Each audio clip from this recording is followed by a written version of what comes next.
welcome to Summoner's Rift. Hey guys, MrPokke here, back with another video, and on our third and last episode of Pokke's Brawl Special Edition Whale Wars, featuring a match between Dread Marshall and XZ Omega. This is going to be the final bout in the best of 3 series. It is currently tied 1-1, 1 for Omega and 1 for Dread Marshall. So this is going to be the final match between both of our Oilers right here in Pokke's Village at Discord.gg/Pokke's Village, where we are fully decked out with an E6 S5, no restrictions, whatever. You can use whatever the flying damn you want to use, right? And without further ado, let's get into today's content. Subscribe!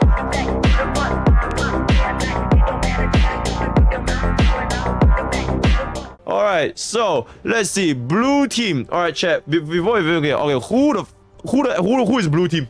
I'm assuming blue team is Dread, and this is okay. Yep, this is Omega. All right, so in the blue team we do have Dread Marshall, and then the red team is going to be XZ Omega for our final best of 3 series, right? In Whale Wars, we are gonna be looking at a first pick Sparkle into an E6 Rami with E1 Acheron, following up with an E6 Bronya. So this is going to be E6 Sparkle, E6 Bronya, E6 Jingliu, Tingyun, E6 Silla, E0 Huan, E6 Luocha, and an E6 Hanya. For Omega, that is going to be an E6 Rame, E1 Acheron, E6 Zero Wolf, E6 Pelap,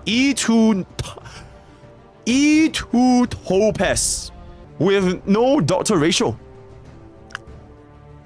So we are going to be looking at the first ever E2 Topaz Hyper Carry on side 1, I'm assuming. And then we are going to be running E1 Acheron on side 2. So there's going to be E2 Topaz, E1 Fushuan, E6 Yuko, and a E0 Adventuring, right? So I will be looking forward to see how this match is going to go in the final battle in Pokke's Brawl Whale Wars, right? Yo, Mods, by the way, how much is your honkaistarrail, by the way? Alright, we don't need to, we can skip all that because by now you guys would have already known the gears by now, right? So there's pretty much no changes whatsoever. It is exactly the same as the previous gears that we had for the Whale Wars episode 1 and Whale Wars episode 2, right? One thing to note is that Bronya is actually running an S5 run melee icon with a Tingyun running the Duns, right? So that's gonna be quite interesting. And everything else, we're just gonna go straight into battle. First half featuring Silla with an E6 Sparkle, E6 Hanya, as well as a E6 Luocha, right? So let's see what this is gonna bring us. Popping over here into a technique, opening the game, and we are gonna see a very nice opening with Hanya's technique point and Hanya's skill, and there it is. Hitting this a little bit, dealing absolutely no damage. I mean, just for a little bit. Okay, chat, let me lower this volume a little bit. Alright, popping on with the Ice Fatty first instead of hitting for the Dinosaur. Interesting choice. I do believe that Dread wants to one-shot the Ice Fatty as soon as humanly possible. Basic attacking with Luocha, dealing a little bit more of the toughness bar damage. We are gonna get hit with Ice Fatty, giving us Luocha's ultimate, which should very easily get us the Memory of Chaos debuff, as well as getting more toughness bar damage onto the Ice Dinosaur. Hanya is gonna go ahead and use the skill again because we do have a shit ton of skill points since we are using an E6 Sparkle, so there should be no issues whatsoever. Luocha actually not using his ultimate. That's a very interesting choice there. No idea why he didn't want to use his ultimate, because with those hits as well as a free skill use, that would have been a shit ton of energy, right? So it is what it is. I'm not sure why he's cooking there. So we are going to see Silla getting a buff over here, popping off Luocha's ultimate finally. For the all-type rest reduction for an 83,000 damage, that's very nice. We should be able to get a hit onto the Dinosaur into a Sparkle ultimate, killing all of the mobs instantly with the Memory of Chaos debuff. I would have personally preferred if Dread Marshall used Resurgence on one of the mobs, but I think it's completely fine if he gets a one-shot onto the Ice Fatty here, and that's gonna be a nuclear 569,000 damage, completely destroying the Ice Fatty, dealing another 118,000 damage onto the Ice Dinosaur,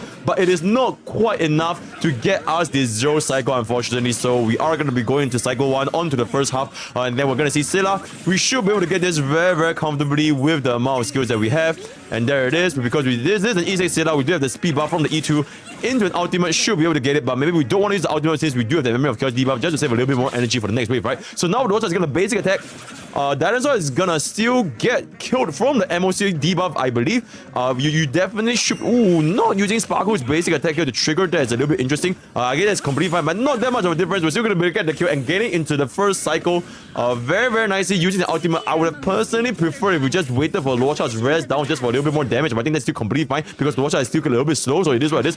Hanya then casting her buff onto Scylla. I'm not sure if just now Scylla actually had Hanya's buff. Maybe it really worn off because it was multiple turns, but since Hanya's buff do last for 3 turns, maybe it was completely fine. Another hit with 140,000 damage, absolutely nuclear damage, pumping up Scylla into another Sparkle ultimate. That's going to be very, very nice for the damage. I don't think he's going to be able to one-shot Kokura from here because we have no Scylla's ultimate at this point. Luocha is going to go ahead, basic attack into an ultimate, and there it is, triggering this nuclear res down debuff because this is an E6 Luocha. 79,000 damage, absolutely insane. Is this going to be enough for a zero cycle? Only time can tell, right? The only concern I have is that Scylla does not have enough energy to trigger the ultimate within this wave unless he actually managed to one-shot Kokura right here. Wait, chat, take it back. He does have enough. Oh my god, that was so lucky. Imagine if Kokura died to the MOC debuff there. Scylla would not have gone Resurgence. That was incredibly lucky there. Now we are going to be able to get Resurgence. Casting the ultimate first into new. I mean, that doesn't make any difference because the dinosaur is not broken yet, right? 227 damage down. Not even when the dinosaur is broken. Is this going to be enough to get the one cycle clear? I'm afraid it is not quite enough unless he breaks the dinosaur in time here. Does he have enough? He has to kill. I don't think he has enough for the ultimate. Is this ultimate enough to get the kill here? Ooh. Unfortunately, it is not quite enough. Unfortunately, it's not quite enough. This is going to be a 2-cycle clear from Dread Marshall, lower than his previous attempt of a 1-cycle clear with Rocha. So it is what it is. I think the biggest reason was because Kokura actually took a lot of the hits. So there was a lot of wasted damage from the MOC debuff where he otherwise could have just dealt a little bit more to the dinosaur if the MOC debuff actually landed on the dinosaur. So it is what it is. But we're now just go into the second half. Previously, he actually managed to get a 1-cycle clear with E6 Jingliu. So let's see if this is going to be possible this time. If this is going to be a 1-cycle clear, then we are going to be seeing a 3-cycle combined clear with Dread Marshall, right? So it is what it is. Bronya going for the buff onto Jingliu, getting a skill off, should be able to get the Ascended one very easily. I think we should be aiming for that. Oh, we were not aiming for the Ascended one first. I guess that's just it is what it is. I personally do prefer to aim for the Ascended one just because the DOT debuff is a little bit painful, as well as the mob spawned by the Ice Ready. It does help us generate a little bit more energy when we get hit, right? So just personally, I'd like to get rid of the Ascended one first. We are going to see an absolutely massive damage from this E6 Jingliu with this ultimate cast. Let's see if this is enough to deal a considerable amount of damage. Going for the Ice Fetting instead of the Jingliu here. This is going to be quite interesting. We see a 335 into another, should be another 335,000 damage, should be very easy to go.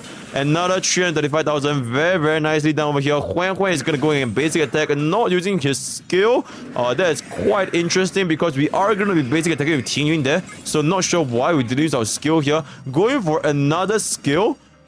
Okay, a little bit. I guess he does really just want to go for the 3 turns in the very first wave, right? So it is what it is. Bronya going for the ultimate here, I believe, and there it is. Casting the ultimate should be able to get the 1 skill point back up. Okay, not getting 1 skill point back up. That is quite interesting. Giving Jingliu the attack buff into a very nice 474,000 damage. We should be able to get this with an MOC debuff. This should be a very nice 0-cycle the moment Ting Yun hits here. This should be it. Is this an easy Jingliu? Yes, it is. Is this enough? Ooh, very nice 0. Going for Ting Yun's ultimate instantly might be a bit of a waste if I can say so myself. You know what? I think it's not that bad since we do have Huan back up, but I think that was a little bit of a waste. We could have just used Huan's ultimate to instantly trigger Jingliu first and then use Ting Yun ultimate after Jingliu cast ultimate. That would have been a lot better in my personal opinion. So Huan out, Jingliu out, and then Ting Yun out might have been a little bit better, but it is what it is. Let's just see how it goes. Absolutely destroying Aventurin's health. He is now only at 12% from 2 separate actions. Very nice damage over here. I don't think it is going to be enough to be a 1-cycle, unfortunately. Sorry, 0-cycle. But this should be enough to see a 1-cycle clear. Since E6 Jingliu with E6 Ting Yun and Huan should have permanent uptime on the ultimate, especially when Ting Yun gets the ultimate here. It's gonna be very nice. Get the ultimate, buffing up Jingliu very nicely, grinding Jingliu another stack of the ultimate.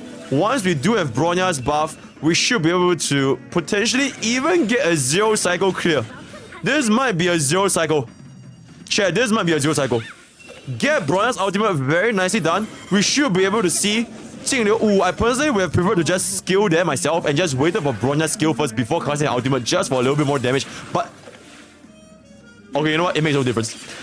You know what? It makes no difference. Actually getting the 0 cycle on this wave, very, very nicely done. So the combine is going to be a 2 cycle total. 2 for the first half, 0 for the second half. Very, very nicely done 0 cycle with his E6 signal. And now we are going to look at Omega's team and gears. Right, like I mentioned, the gears are exactly... Oh, I do want to see what's TOPAZ gears. Because my man... Ooh, hold up.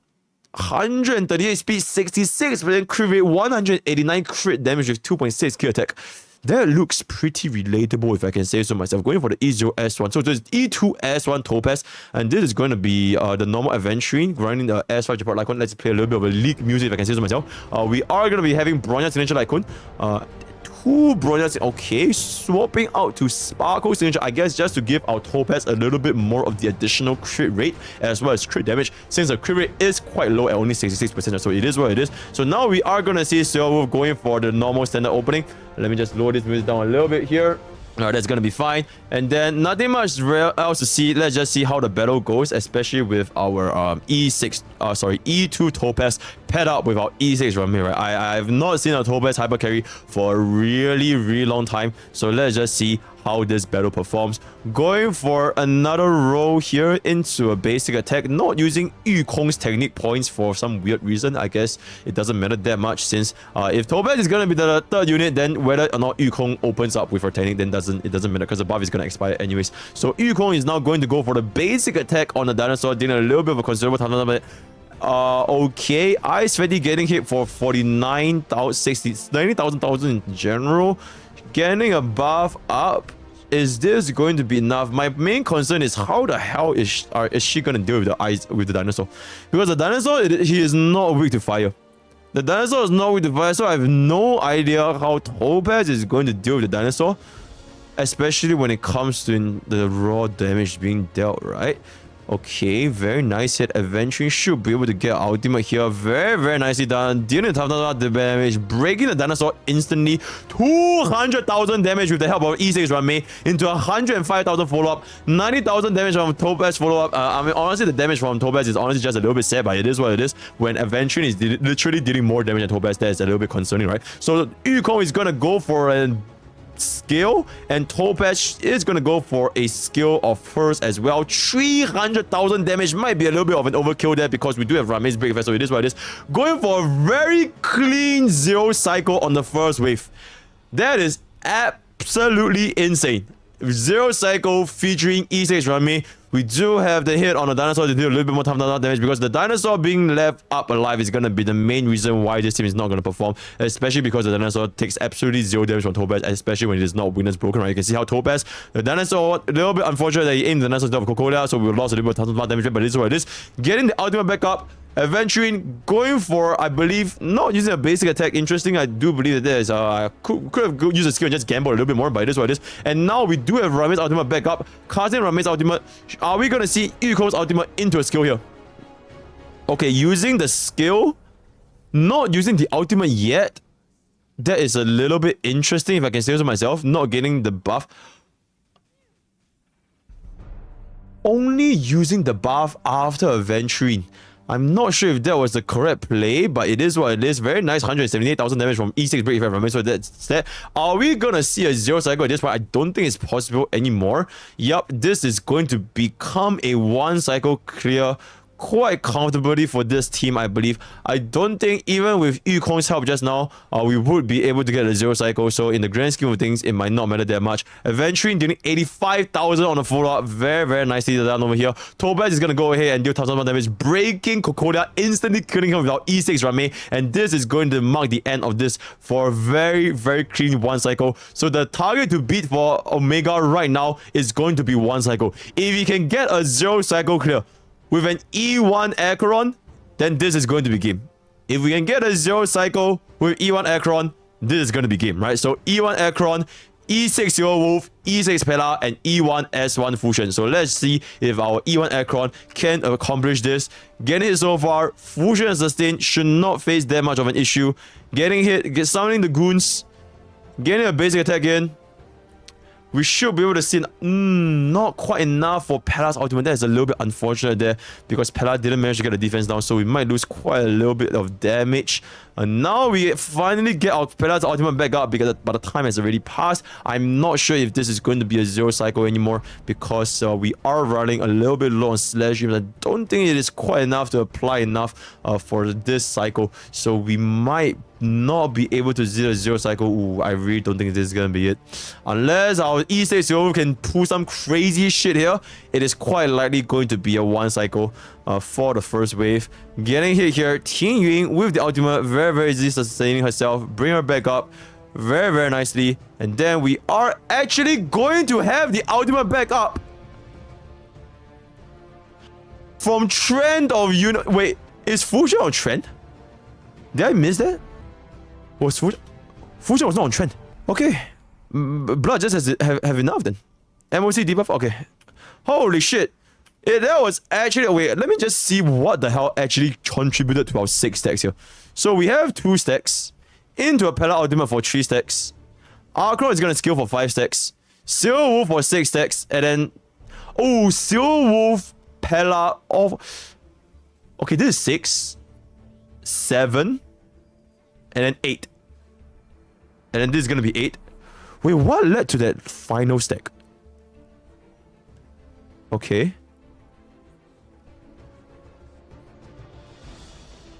Oh. Why is there a defense reduction? Why is there a defense reduction from Fusion? That is quite interesting to see. Silver Wolf passive, it's break. Okay. Interesting. Silver Wolf passive works with Fusion's ultimate. Okay, you know what? I'm not even gonna pretend. Hey, a 0 cycle is a 0 cycle, so that's gonna be that. Going to the second wave, we could have saved 1 more skill point there. We use our Fusion's basic attack, so it is what it is. We are gonna see Pella basic attacking, not quite enough to get the ultimate, so a little bit unfortunate here. We are gonna be missing the ultimate from Pella. Ooh, a little bit unfortunate there. Fusion is gonna go ahead and use a skill because we ran out of the field. And then we do have a basic attack from Acheron because we don't have enough skill points. Desperately scrambling for skill points at this point. Pella going for the ultimate. And then we are gonna see who is eventually gonna hit. Silver Wolf getting the ultimate as well. Not quite enough to break, but this is a considerable amount of toughness bar damage. Into... Ooh, not quite enough to get the... Okay, I take it back. Okay. This is not going to be a 0 cycle though, right? Oh my god. That was very unfortunate. Oh, that was a little bit unfortunate there. We had to use our silvers. I'm not sure using our ultimate that was the right play because we do lose the buff, right? But since this is an easy silver, maybe we do get the ultimate back up in time before Acheron's ultimate. So let's see. I do believe this should be enough to get our kill here. Marking this, not quite enough to get Silver's ultimate once again. Getting summoned for the 8. Ooh, 8 is a pretty high number there. But we should be able to pull this off. Okay, rolling 6, unfortunately, is not quite enough. I'll be damned if Pella actually dies here. Rolling a 5, extreme lucky, wasting the MOC debuff, but it is what it is. There's nothing to be done over here. Getting hit here, is this going to be enough to get... Okay, very nicely done for Silverwolf, getting the ultimate back up. I don't know if this is going to be enough to clear Acheron in this specific phase. If it's going to be enough, then that's going to be absolutely perfect. Is this going to be enough then to clear this from 93% HP, by the way? Okay. Okay. Rolling all of them. Let's see if this is enough. Pop this. Getting a Pella ultimate. Getting a Silver ultimate. Getting all of the debuffs on Acheron. I'm not sure if this is enough to break him. Okay, chat, it could be enough. Wait.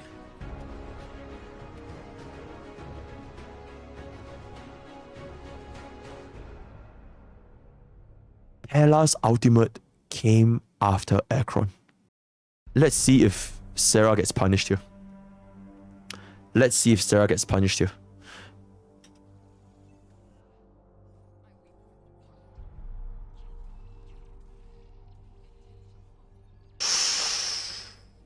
Ooh. Ooh. Chat, I think that could have been it. That could have actually been it.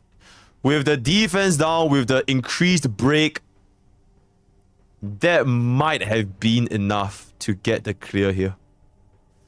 Ooh, that was very, very unfortunate.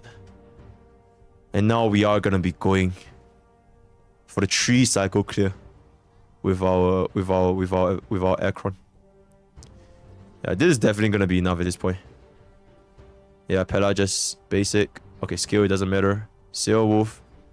Procking this. Yep.